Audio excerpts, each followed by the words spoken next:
Okay, let's just get this out of the way right up front. This is not some anti-meat explainer. Look, about 95% of us eat meat. It's just a huge part of our lives. So this is for us, the 95%. It's all about understanding what's really going on behind the price tag on our dinner. You know that feeling, right? That little bit of a contradiction. We absolutely love animals, we get genuinely upset about cruelty, and yet, man, we also really love bacon.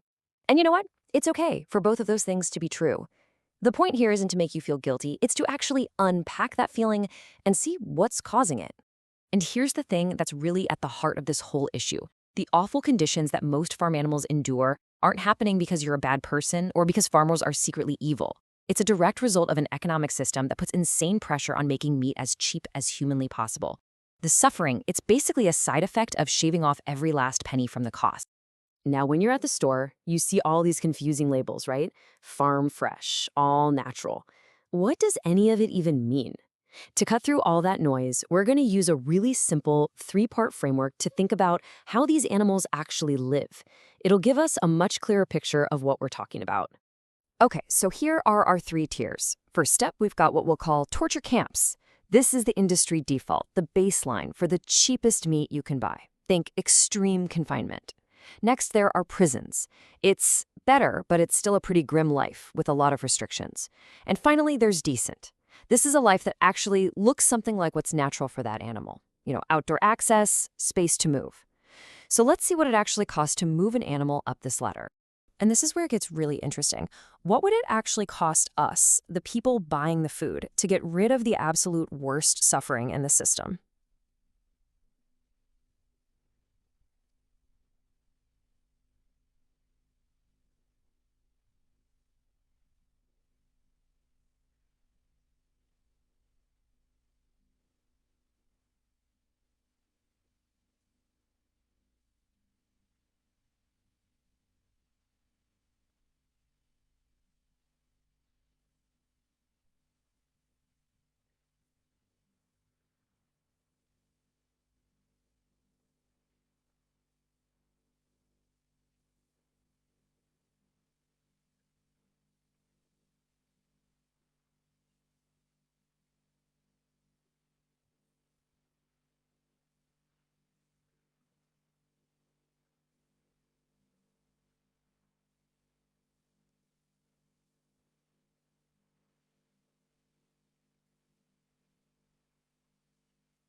Let's start with the chicken.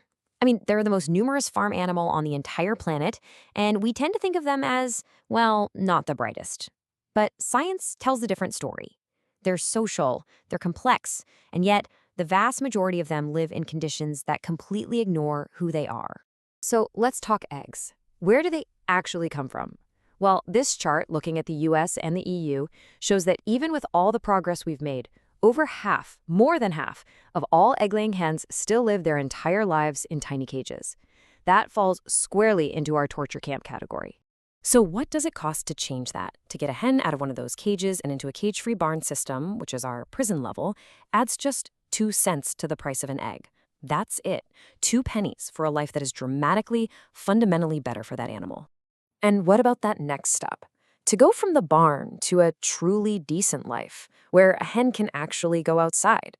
That costs another 7 cents per egg. So for less than a dime total, we can take a hen from torture all the way to a life where it can actually, be a chicken. And it's not just about their living conditions. There's this other, just brutal practice called chick culling. Every year, 7 billion with a B male chicks are killed right after hatching because they can't lay eggs. We actually have the technology now to prevent this, and implementing it would only add about 2 to 5 cents to the price of an egg. Okay, let's move on to another animal, the pig. And honestly, the best way to think about a pig is to think about a dog. They are just as smart, just as social, just as playful, and you could make a pretty strong argument that they have the worst conditions of any animal we eat. Most pigs live in these barren, overcrowded concrete pens. It's bleak, but look at what it costs to change it. For just 20 cents more per serving of pork, we could get rid of the horrible metal crates that mother pigs are kept in. For another 20 cents, we can give them bedding and more space. And for 80 cents on top of that, they could actually go outside. All in, we're talking about $1.20 for a completely different, dramatically better life. Now, for cows, the story is a bit different. Beef cattle generally have it better, spending a lot of their lives out on pasture. The really bad part is often at the very end, when they're packed into crowded feedlots. Well, if we wanted to eliminate that stage and just keep them on pasture their whole lives, it would only raise the price of beef by about 15%. Okay, I know what you're thinking. A few cents here, 80 cents there, 15%. What does this all actually mean for my wallet, for my monthly grocery bill? Let's zoom out and take a look. So here's how it breaks down in percentages. For beef and milk, getting to that decent life is about a 15% price jump. For eggs and pork, it's about 50%. And then there's chicken meat, which could double in price. Whoa, okay, that 100% probably jumped out at you, right? The reason it's so high is because chickens have been so intensely bred to grow so fast in the worst conditions that giving them a better, slower growing life is a much bigger change. We're starting from an unbelievably low price. So let's make this really concrete. In the United States, the average person spends about $88 a month on meat, eggs, and dairy. If we paid enough to ensure decent animal welfare across the board, that bill would go up by about $43. Now I know, $43 is $43, but here's some really important context. An increase like that would just mean we're paying about as much for our food as a share of our income as our parents' generation did back in the 80s and 90s. Food has gotten historically unnaturally cheap, and this is the hidden price we're paying for it. And there's another way to think about it. We waste a ton of meat. Studies show we throw out about 1/5 of all the meat we buy. It's become so cheap we don't even value it properly. If we paid a little more, maybe we'd be more careful about not letting it go to waste. And that saving could pretty much cover the entire price increase right there. So after hearing all this, it's easy to feel a bit overwhelmed, maybe a little powerless. But that's just not true. You actually have a ton of power here. This is the one thing you have to remember. The market follows demand. Every single dollar you spend is a vote. It's a vote for the kind of world you want to live in.